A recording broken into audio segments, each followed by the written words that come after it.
Hello, and welcome to One Cool Thing, PC Mag's daily show on Facebook, where we show you one cool thing that we are testing out in the PC Mag labs. I'm Sasha Segan, and here we have AJ Kumar, and together we are a big part of the mobile team here at PC Mag. So we are going to show you a really cool mobile phone that AJ is reviewing right now. Now we have Evan here on the con today. Pete is on vacation, and he will be taking your comments and questions. If you have any questions about any phones, tablets, other mobile devices, please bring them to us. We will try to help you. But for now, we have augmented reality, okay? The reality is, it's getting more real than real here in the PC Mag labs with augmented reality on the main screen back here. Now, AJ, what is augmenting our reality right now? So right now we have the BMW i8, and you can see that right now it's floating in the air. But basically, this is wow. Oh, big car, big car. So, but we're not reviewing the car. We're not reviewing the car. What are we reviewing? The phone that's creating the car. Where did that go? We're reviewing the phone that's creating the car. So basically what you have is, this is the Asus ZenFone AR. It uses Google Tango. So there's basically 3 cameras on the back that use motion sensors, IR, and a depth perception camera to generate objects that actually exist according to the phone. So it's not VR, which kind of encompasses you in like a headset and you're in a virtual space. So this is actually interacting with your surroundings. So you have it here physically. So now this is the second Google Tango AR phone in the world, right? Right. And you reviewed the other one too. I did. That was enormous. The Lenovo Fab 2 Pro was the other one we reviewed, and that was maybe 6 inches, so it was about the size of a tablet. Mm-hmm. And it basically had a fisheye lens, so you had to use 4 cameras to do this.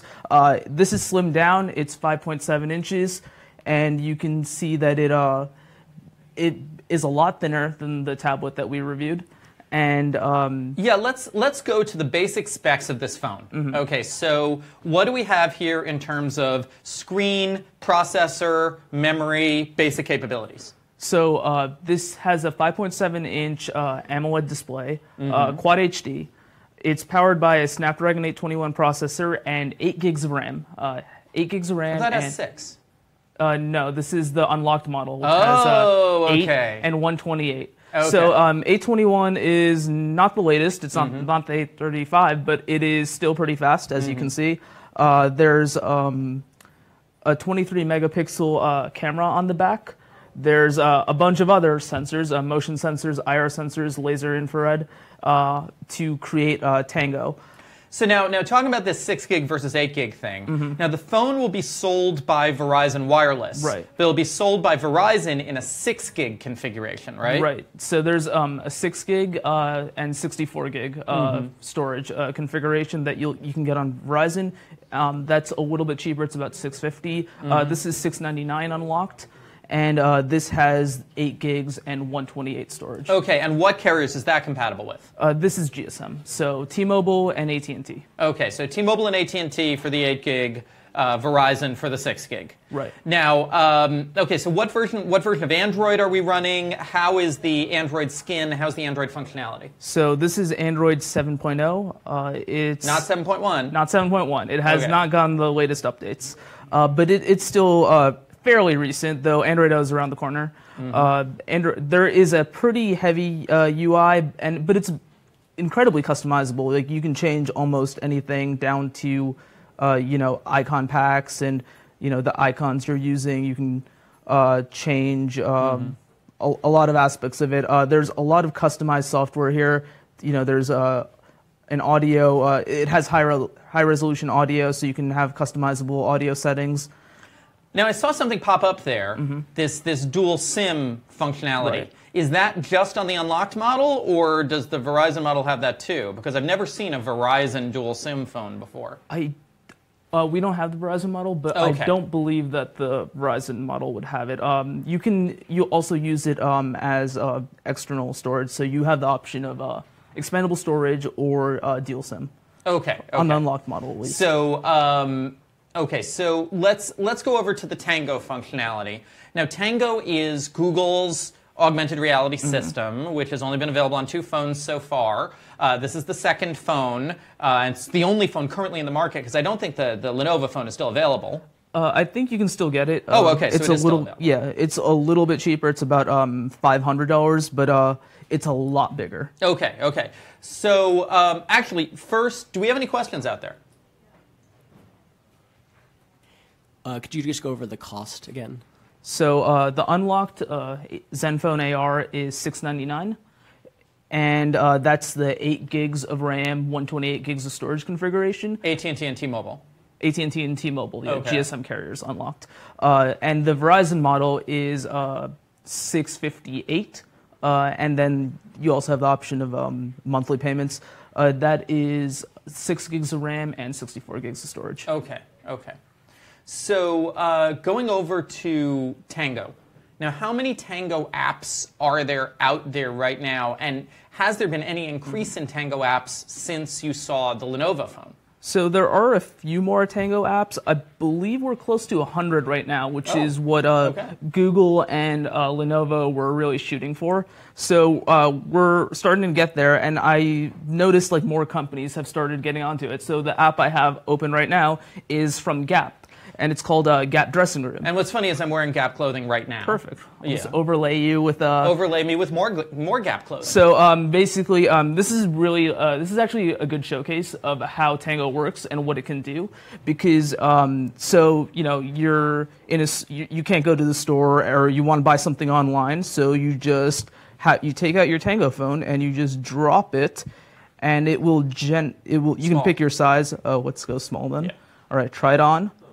And it will generate the life-sized, there you go, look at this outfit.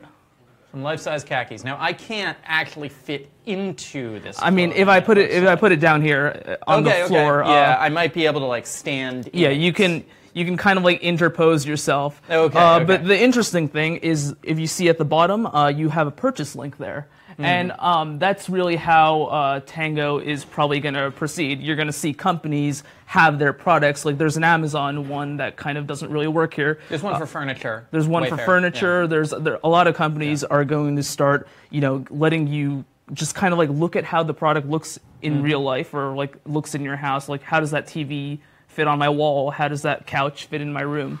And then you can just hit the purchase link and buy it right there. Looks like we have some questions out there. Let's take a few questions. What is the aperture of the rear camera? Oh, just look at the spec sheet. Yeah. Yeah. I don't know off the top of my head. In the review. It's in the review. It is in the review. Yeah, yeah. All right, one other question was, maybe somewhat related, when are what's the word they want to use? Self-driving phones? No, not self-driving phones, but when are self-healing screens going to become a reality? Self-healing screens. I remember, LG's, one of the G Flexes had a Flexes, self-healing back. yeah. I don't remember a self-healing screen. Yeah, no, I have not seen seen that kind of technology pretty much anywhere. You could put a self-healing plastic layer over a screen, but the problem is that'll make it dimmer. Right. And it'll make the phone thicker. So, I mean, I think the closest we have right now is the Moto Shatter Shield. Shatter Shield, yeah. Yeah, and that, it's unbreakable, but isn't self-healing. I really have not heard about much motion on that in the industry at all. Any other questions out there? No, we're good. Okay, great. Okay, so we've talked about this for shopping. There are a couple of games out there too, right? Why don't you show an augmenting game? Sure. So, Slingshot Island is one of the games you get preloaded. Mm-hmm. And let me just, it takes some time to generate. And the phone is actually getting incredibly hot. Just want to point that out. So Tango does kind of Do you know if it limits because of heat? Like, I remember we've seen phones that have slowed down or thrown error messages because of heat in the past. I didn't get an error with heat when I was testing it. Okay. It handled... Okay, so I'm placing the island. Mm-hmm. And this is one of the games that... All right. Okay. And so, yeah, so you're basically supposed to slingshot down some like Angry Birds-like thing, right? Mm-hmm. Did I lose it? Okay, hold on. I just need to place this island again. All right, confirm island. Okay. Chapter 1, let's play.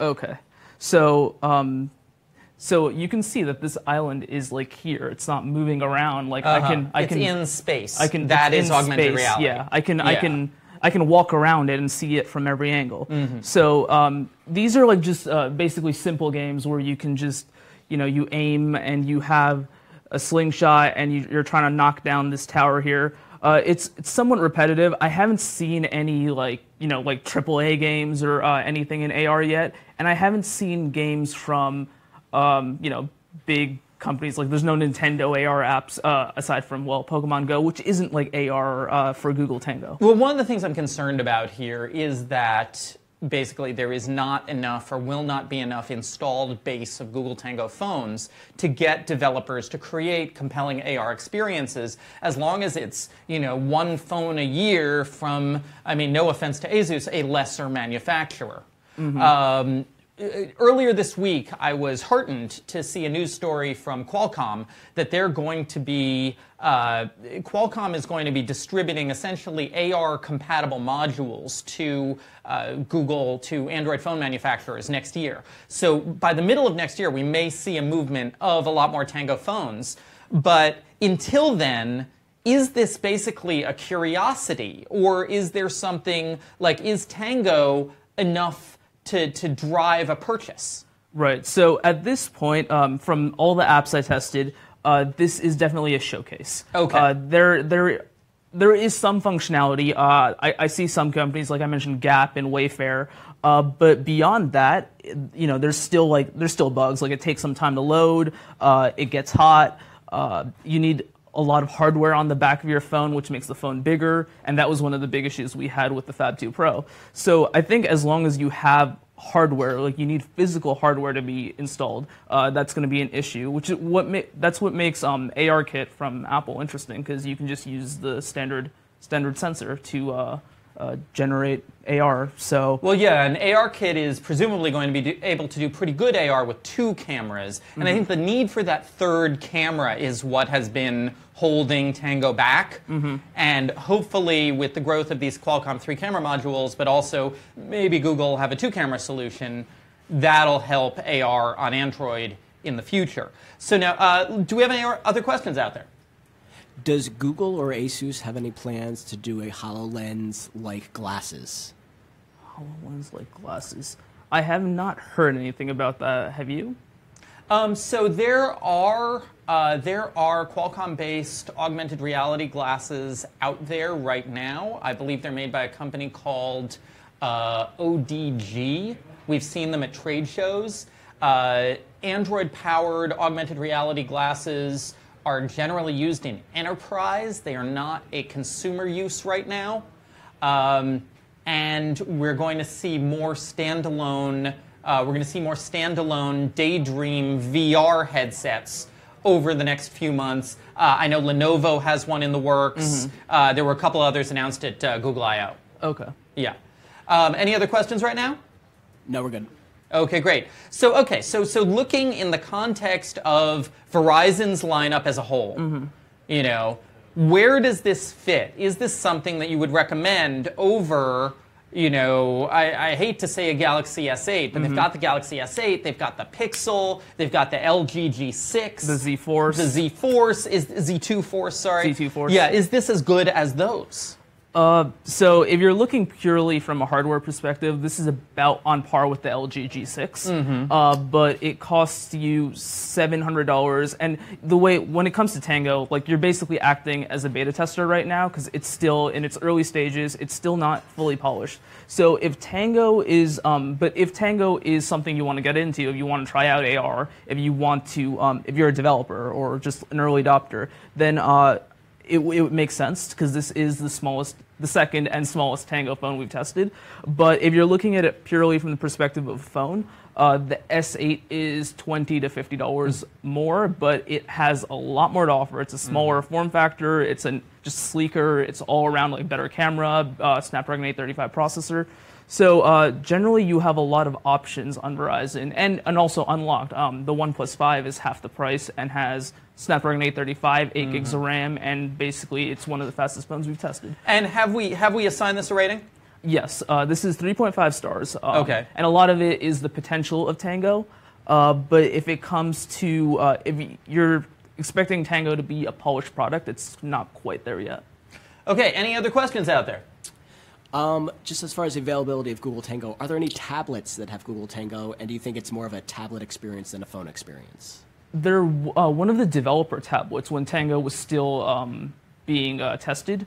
There was a Tango tablet, but nothing has been released. And actually, I think that would be the opposite of what you want. Because right now, this is pretty, like, I can hold my hands up and I can have, like, an island floating and I can play a game and it's not, like, straining my arm. But if you're having two hands in a tablet, then that's going to be a lot harder to experience AR, even if the screen is bigger. Also, the Android tablet ecosystem in general is on life support. Outside the, at least here in the US, outside the Amazon Fire line, there aren't a lot of successful Android tablets. We review a lot of Android tablets, and we recommend a lot of Android tablets, but they're not selling in huge quantities, and we get the feeling that tablets are not really a focus for Google. Any other questions? No, we're good.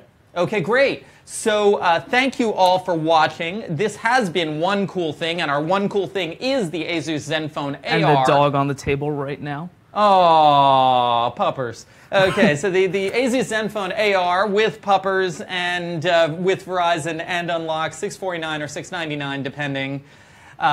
We will be back tomorrow at 10 a.m. Eastern with another cool thing from the PC Mag Labs. Thank you all for watching.